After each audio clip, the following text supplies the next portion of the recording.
Hi everyone, it's the Cake Genie again. This time I'm going to show you how to make a quick Cake Genie rose. It's not that difficult, it really isn't. So let me show you quickly what we're going to use to make the rose. First of all, we're going to need some flour paste. And this is a recipe that I use by taking royal icing and making it a thick consistency and then adding the tylose or the CMC, and that's your bonding agent. Remember, your royal icing is what we make with egg white, and we add the icing sugar, sifted icing sugar to that, and we beat it up little bit by little bit to a very, very thick consistency.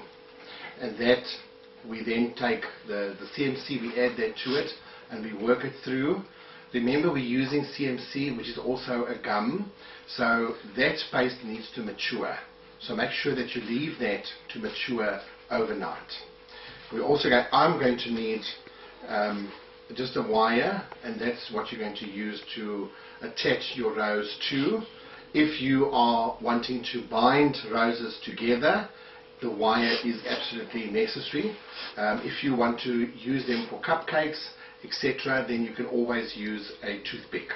I also need, for a burn method, I just need a candle and a lighter just to burn the wire into the base. I'm going to need my roller. I'm going to need the palette knife.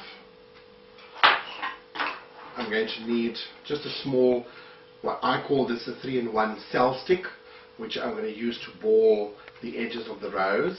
And I can also frill, and I can also roll the paste out with this. I also need some edible glue and just a paintbrush, and that's just to stick your rose petals onto your cone. You are going to need cutters. These cutters are metal cutters that I use, and for my work at the Cake Genie, I do the single petal rose. You can always do an all-in-one rose, and that I can maybe show you at a later stage. So there's your cutters. You're also going to need a board to roll out your paste on, and then I just add a little non-slip mat underneath so that it doesn't move while I do the actual rolling of the paste. And then of course you're going to need some dry block, and that's where you put your rose in, and then you can work with a lot of them at the same time. Okay, also remember, hygiene is very important, so please remember that you do keep everything clean. People are going to eat these roses. You think they might not, but they do, and they fight over who's going to eat the rose. So let me quickly show you how easy this is to make a rose. Move it out the way a bit.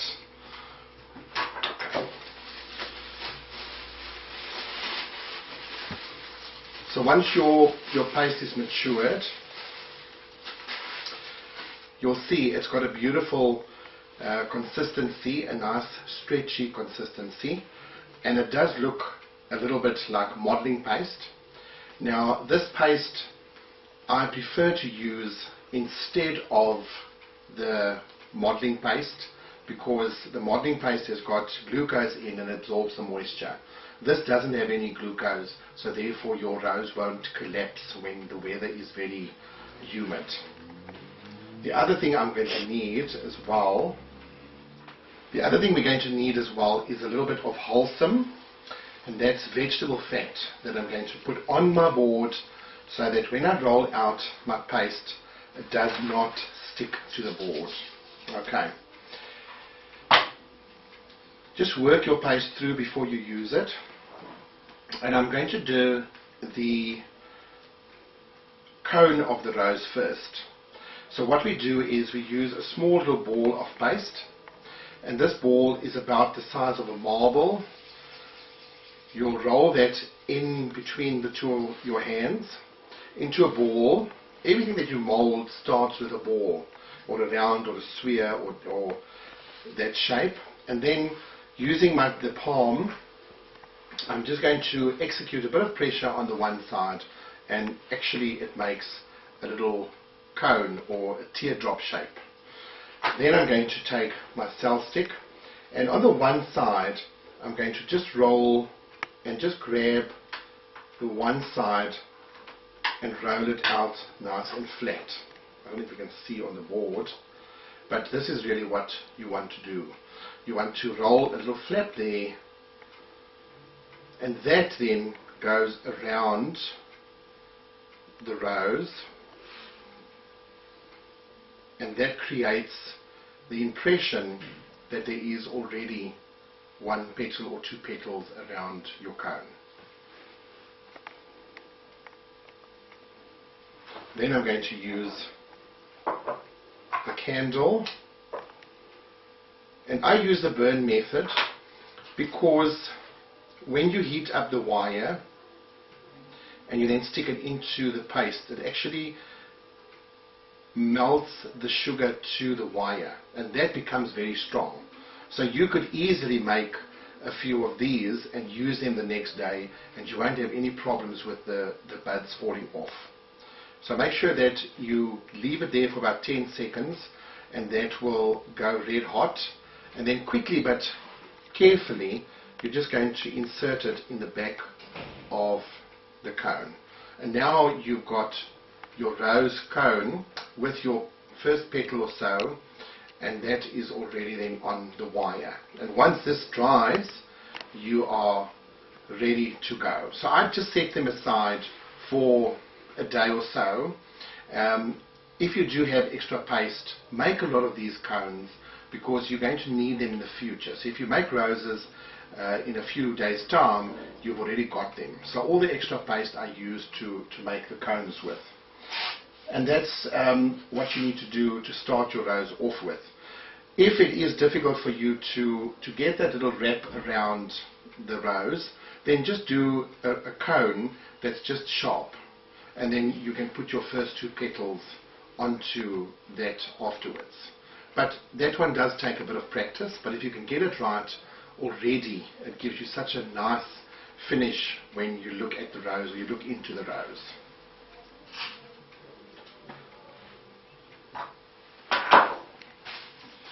I'm going to use a little bit more paste so that I can cut out, roll out and cut out the other petals. Now I'm doing this in white because what I also do is here at the Cake Genie we do a lot of stock for our cakes for the future. So instead of having to make yellow roses and pink roses and cream roses, we do them all in white, and then you can always add the dusting afterwards.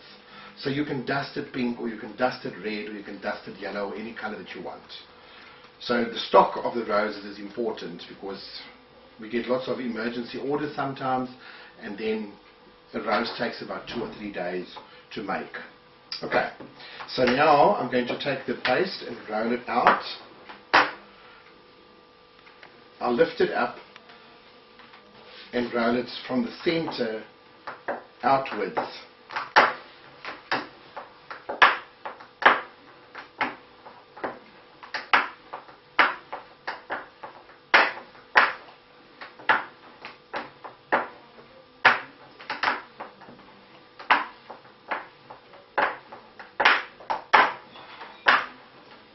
Remember, rose petals are very thin. They are super, super thin.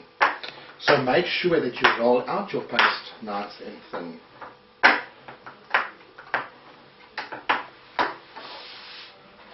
And then depending on the size of your cone, you are going to use different sizes of rose cutters. So we'll start with a small one. We'll make 2 of those. Then we're going to go to the bigger one. We'll make 3 of those. Then we're going to do 5 of the bigger ones. And then of course, if you want to add and make the rose even bigger, then you can do that by using a bigger cutter.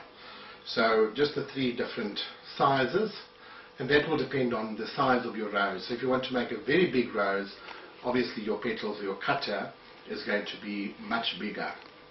So we're going to cut out 2 of these, of the small one, and we're going to cut out 3 of the middle, and we will cut out 5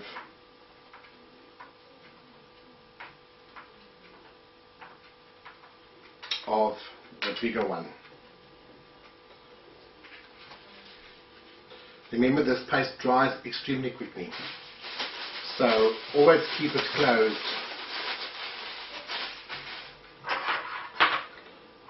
For the first 2 petals, and you'll see I work quite fast, so you should always use something to cover your petals with, and we're going to do that in a second. And then what I do is, I should have used a different color. I take the first 2 petals and I roll them long, so I broaden the 2 petals.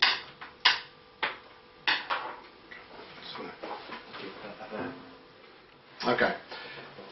For the petals not to dry out, I just use a piece of plastic. And what I can do as well is, or what you could do, is put a wet cloth or a wet cloth or a damp cloth into the plastic bag, and that will keep your petals from drying out. The other thing that I forgot is just your petal pad, which is just a soft surface, or a soft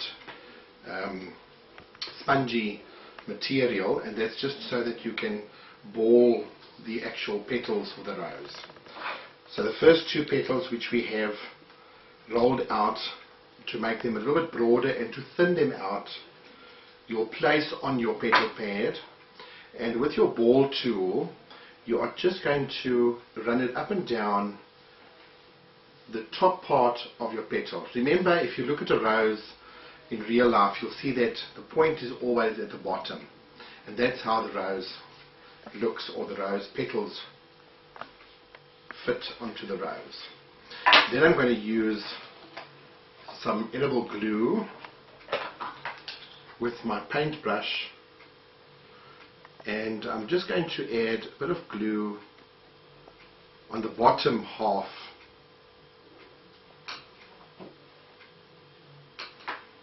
So I'm going to then take my cone, and I'm going to, on the opposite side where this has stopped, or where the petals come together, I'm going to just attach the first petal and just fold it around.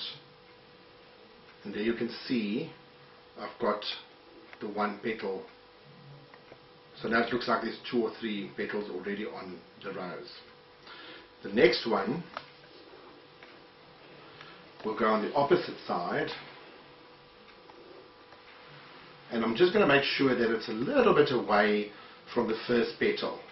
And now you can see that there's quite a few petals. It looks like there's quite a few petals that's on the bud already, or on the cone already. Okay, so for the next stage I'm going to use the medium cutter, and I'm going to place them onto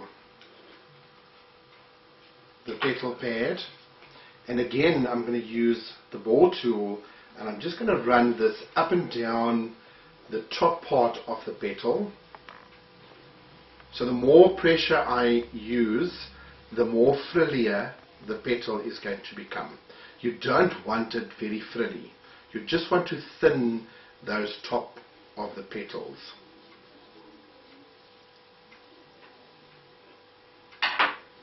Then I'm going to use,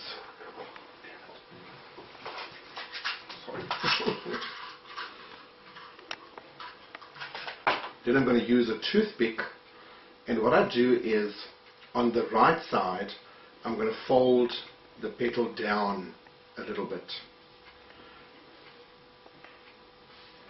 So on the right side, just fold it down over the toothpick, just roll it a little bit.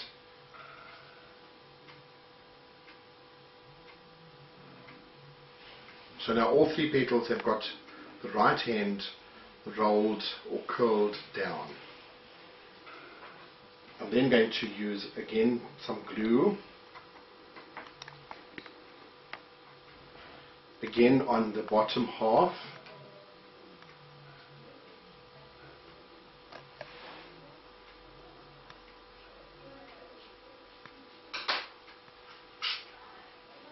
So what I start with is the first petal. I'm going to just attach it and try and do it in between your previous petal, and you're going to stick the one side on.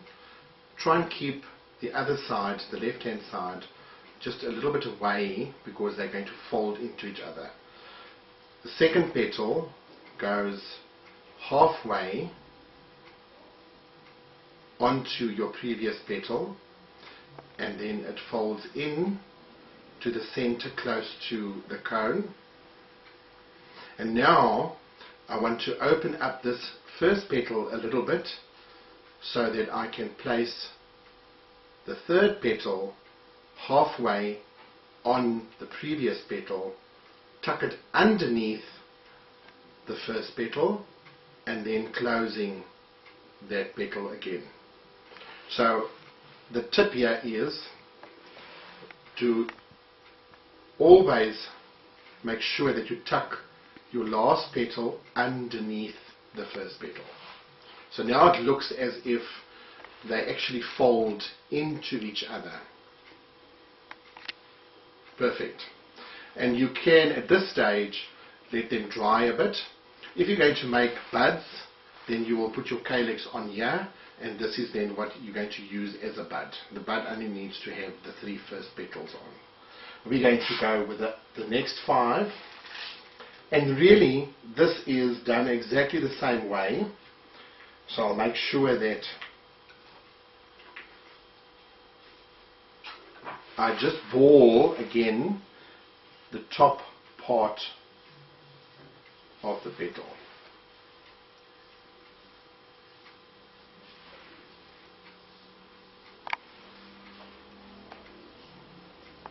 And this just thins your petals so that the petals look very thin. Now we're ready to curl the petals for this row, and with this one we're going to curl the left hand side and the right hand side. So if you look at that, you're curling both of them back. Remember, you're going to do it on the wet side and curl it down. So if you do this, make sure that it forms a little point there at the top. Don't do it too much to the side, because otherwise your rose will not look natural. So again, I'm doing that with all 5 of the petals, and just roll it onto your toothpick, and I just pull it out a little bit on the side and make sure that it forms a point there.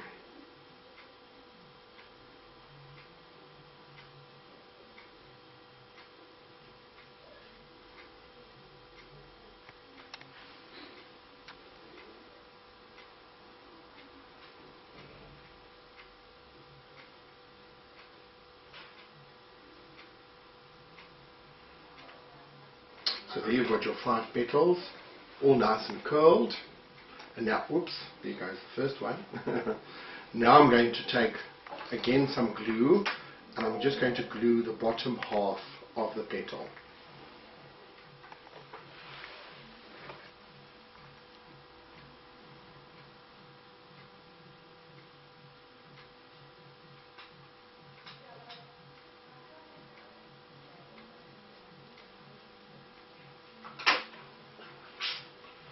Okay, how do I put these petals? How do I attach them? It's very easy. You're going to start by doing the first petal in between the previous petals. Can you see that one is now in between your 2 previous petals? Then the second petal must not go more than halfway behind the previous petal. Here we go. Third petal, again exactly the same. Fourth petal. Now the fourth petal, if you're doing it correctly, should really just touch your first petal. Now you're going to take your first petal of the second row and you're going to open it up a little bit, because you want to put the last petal underneath the first petal. close it up, and there you've got your 5 petals. What I do is I just pull them open a little bit, and that gives the rose a little bit of depth inside. And you can also see that the petals are nice and spaced. So as long as you follow that rule where you always put the last petal underneath the first petal, and you don't do it more than halfway on your previous petal, your petals should work out 100%. Fantastic. So I'm going to leave it at that. I want you to practice. Remember, we will have a few tips every week, and we would love to have you and come and visit us on the YouTube channel and to give you a lot of more tips. So please, if there's anything that you want or anything that you need to know, you're more than welcome to email me as well. The details are on the website, and let's see how we can help you to do something that's going to benefit you. Thank you so much. This is the Cake Genie.